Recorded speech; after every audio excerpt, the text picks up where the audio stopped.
Nadila. Gimana sih, sumpah ini susah banget saya Ini yang lihat. Promax ini loh. Aduh, tung tak tak. Sorry ya, astaga kita rupanya udah mulai nih. Ya Allah, Kayaknya gak latihan yang nyangka. Promax ya. Iya, dari tadi kayak gimana, Nat? Ini kan viral banget ya, tung tak tak tak. Iya, tung, lupa lah. Aduh, susah-susah. Susah banget sampai ada Deg-degan kayaknya Pro itu. Max. Iya. Aduh udah ada Mas Tuhu nih di sini pemirsa. Mas Tuhu pakar digital yang juga Iya, kita media akan sosial. membahas terkait dengan tren TikTok yang saat Fenomena ini yang lagi fenomenal. viral sekali di banget. media sosial terutama TikTok yaitu Velocity. Mas tahu Velocity kan, Mas? Tahu dong. Gimana gerakannya Mas? Aduh, sejak dekan deh. Mas Tuhu ini Iya. menarik nih kalau kita berbicara soal tren yang ada saat ini, tren fenomena yang- Velocity, kemudian juga tren bagi-bagi THR. Ini Anda melihatnya bagaimana? Apakah memang algoritma TikTok yang kemudian membuat yang sangat responsif Iya, sehingga iya, iya. ini cepat sekali viral atau bagaimana? Ya satu karena algoritmanya itu emang sangat intuitif ya. Jadi dia tahu kesukaan orang apa tuh yang dinaikin. Kedua pengguna kita emang juga besar banget gitu ya. Secara Oke. jumlah kita banyak banget. Ketiga juga ini tuh kan mudah diikuti orang-orang. Terus keempat ini barengan gitu. Kegiatan yang berkelompok di mana tuh momennya pas banget kita lagi Lebaran, terus kemana lagi puasa kan banyak bukber dan lain-lain. Jadi kayak itu udah PR semua orang harus bisa Harus bisa Velocity. Itu PR untuk Lebaran gitu ya. Iya, Kalau enggak iya. nanti enggak eksis Nggak ya, teman-teman. ditemenin, Nggak ditemenin sama yang lainnya gitu. Nenek-nenek, anak kecil. Bener. Karena itu kan jadi kayak tools untuk berkoneksi ya dengan saudara, Iya, dengan iya, temen gitu ya. Pas Lebaran dan mereka kan selalu upload kan. Biasanya kan cuma foto-foto Lebaran bareng sama Iya, keluarga. Ini kan jadi lebih seru. gini-gini. Cuman gini-gini doang. Sekarang ada tren baru gitu kan. Oke, ini berarti ini juga bisa trending karena emang lagi ada momen Lebaran juga. Tapi Mas, Betul. kalau misalnya Mas lihat dari pengamatan Mas sendiri, Heeh. yang pertama kali bikin trending Velocity, bagi-bagi THR, ini sebenarnya siapa sih Mas? Ya sebenarnya tuh kayak ya, di dalam digital tuh ada namanya user generated content ya. Jadi nggak Oke. bisa kelihatan siapa yang memulai gitu. Oke. Jadi kayak berputar aja. Kayaknya saya kemarin sempat nyari juga di internet kan siapa yang memulai gitu. Nggak ada klaim ini dimulai oleh siapa. Jadi emang kayak kita kan emang sangat komunal. Jadi kayak lagu-lagu daerah pun kadang-kadang kita nggak pernah tahu kan mulainya sama Iya, siapa. iya, Jadi iya, seperti iya. itu. Dan itu mudah diduplikasi ke yang lainnya dan mungkin nanti ada muncul banyak versi-versi yang Iya, itu iya. menunjukkan kreativitas orang Indonesia banget lah ya itu ya. Oke. Tapi biasanya kecenderungan tren di media sosial itu biasanya cepat ya Mas ya. Tapi kali ini rupanya tren Velocity itu cukup panjang dari bulan Februari hingga saat Bener, ini. bener. Apakah memang inovasi lagu-lagunya yang menjadi salah satu kunci terjadinya kepanjang begitu atau seperti apa? Jadi mungkin lagu satu ya dia mudah diingat. Kedua momennya sih karena tadi kan Oke. Februari terus masuk Lebaran, puasa. Puasa dulu, puasa kan banyak bukber tuh. Oh iya benar. Nah bukber itu pemanasan. Jadi nanti udah tahu nih, berarti nanti pas Lebaran kita harus Velocity. Semuanya yang nggak tahu jadi belajar. Dan banyak public figure juga yang terlibat. Iya. Jangan lupa di tengah-tengah puasa itu kan banyak public figure terlibat. Dan ketika public figure terlibat, itu informasi akan makin cepat. Karena akan di-upload kemana-mana, media ngangkat. Jadi kayak semua orang ibaratnya kan kalau di Indonesia disebutnya FOMO ya. Iya, Fear FOMO. of missing out. Kita nggak mungkin kelewat sebuah tren gitu di itu. Jadi makanya semua orang akan ikut dan jadi makin panjang gitu ibaratnya. Oke, Mas, tapi kalau Mas melihat orang kalau misalnya bikin konten Velocity ini kebanyakan mereka akan upload di Instagram dan juga TikTok. Apakah memang karena platform ini yang bisa bikin itu menjadi viral atau seperti apa, Mas? Ya, jadi satu Instagram dan TikTok tuh yang paling banyak digunakan di Indonesia. Kedua biasanya mulai itu dari TikTok. Kenapa TikTok? Karena tadi memang benar ini yang paling mudah untuk viral. Karena TikTok itu kan paling gampang mau di-share ke WhatsApp bisa, di TikTok sendiri bisa, di-share ke Instagram kontennya juga bisa. Dan jangan lupa editnya paling mudah. Jadi langsung editing via handphone, kita nggak perlu macam-macam dan intuitif kan. Jadi cepat banget buat orang untuk membuat dari situ. Oke, Mas Tuhu tadi sempat sampaikan bahwa ada turut andil dari influencer yang tentunya ini meningkatkan, ini menjadi viral. Iya. Penglihatan Anda siapa sih sebenarnya influencer yang sangat berperan dalam hal ini?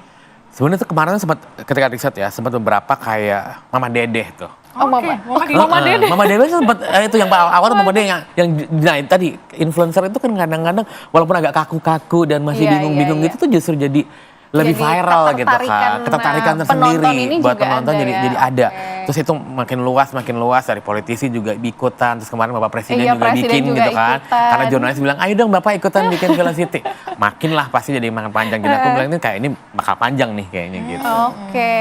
Mas Teguh, kita juga ingin tahu apakah memang tren-tren seperti ini bisa memberikan manfaat untuk kita, apalagi anak-anak muda yang terus berkreasi. Tapi sesaat lagi kita akan hadirkan di Apa Kabar Indonesia Siang setelah yang satu ini.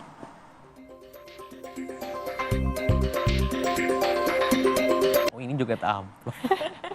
Ada kembali di Apa Kabar Indonesia Siang pemirsa. Wah, kalau kita lihat tadi rupanya yang mengikuti tren Velocity ini banyak ya, beragam. Dari luar negeri juga banyak yang mengikuti hal ini.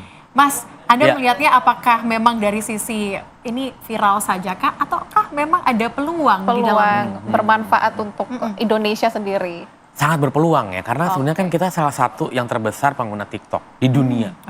Dan kita kreatif, kita punya aset adalah orang-orang yang kreatif karena budaya kita sangat beragam. Kedua, masih muda. Jadi sebenarnya itu bisa digunakan, dimanfaatkan ini gitu. Nah, sekarang PR-nya tinggal bagaimana pemerintah dan Kementerian Kreatif memanfaatkan momen ini menjadi lebih terstruktur. Misalnya kayak pemerintah Korea kan menggunakan itu untuk mengenalkan budaya Korea dengan K-pop dan film. Kita kan akan lebih panjang ya, tapi kan dengan TikTok kita bisa mengenalkan budaya Indonesia, pariwisata Indonesia gitu. Oke Mas Teguh, artinya memanfaatkan sesuatu yang trending untuk mempromosikan barangkali budaya-budaya Indonesia, alam-alam Indonesia. Betul. Ini juga bisa ya Mas? Sangat bisa, terus keunikan yang ada di Indonesia, karena kan udah berkali-kali loh trending TikTok dance dari Indonesia itu mengglobal. Bahkan Poco-Poco waktu itu pernah dipakai orang Amerika ketika mereka lagi demo. Gitu, ketika mereka berkumpul, berarti kan sebenarnya tuh padahal itu kan effortless ya. Bahkan lagu-lagu yang dekat dari Indonesia itu pernah trending di global. Artinya apa? Artinya sebenarnya kita punya potensi.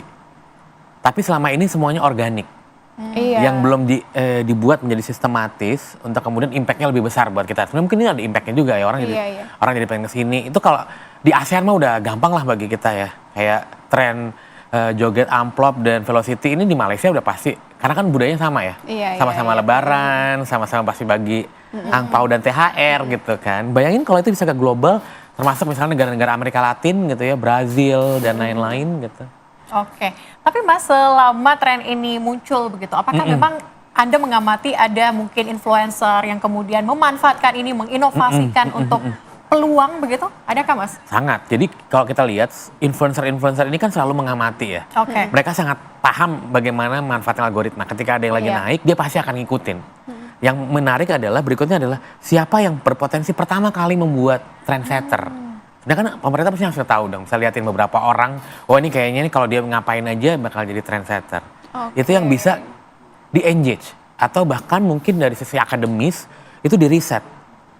Apa sih yang membuat orang menjadi trending, gimana caranya sehingga bisa diulang. Yang memang by design untuk ketika misalnya kita mau promosi tertentu, entah budaya Indonesia, travel di Indonesia, atau mungkin ada festival tertentu yang kita mau bikin gitu-gitu ya, untuk ke global market yang targetnya ke Gen Z, karena kan ini kan TikTok lebih banyak di Gen Z ya.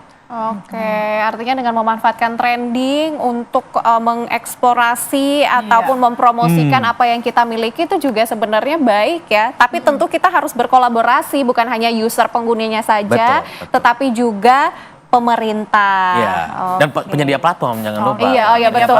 Nanti lain kali kita Velocity-nya jangan di sini aja. Kita Velocity-nya di pantai apa? Yang dekat-dekat sini aja. Pantai Indah Kapuk. Atau enggak kita ke Ancol yang sampai Velocity. Mungkin itu bisa menjadi salah satu peluang gitu ya, Mas Teguh. Betul banget. Banyak kok sekarang yang udah mulai seperti itu. Kayak kemarin saya lihat ada yang di Gorontalo, ada yang Kalimantan pakai di sungai gitu ya, menyisir sungai. Jadi kan itu akan menginspirasi banyak orang dan juga orang dari luar akan bisa pengen datang ke Indonesia. Karena kan sekarang kan wisata itu bukan hanya ngomongin soal tempat yang cantik, tapi how to make an experience.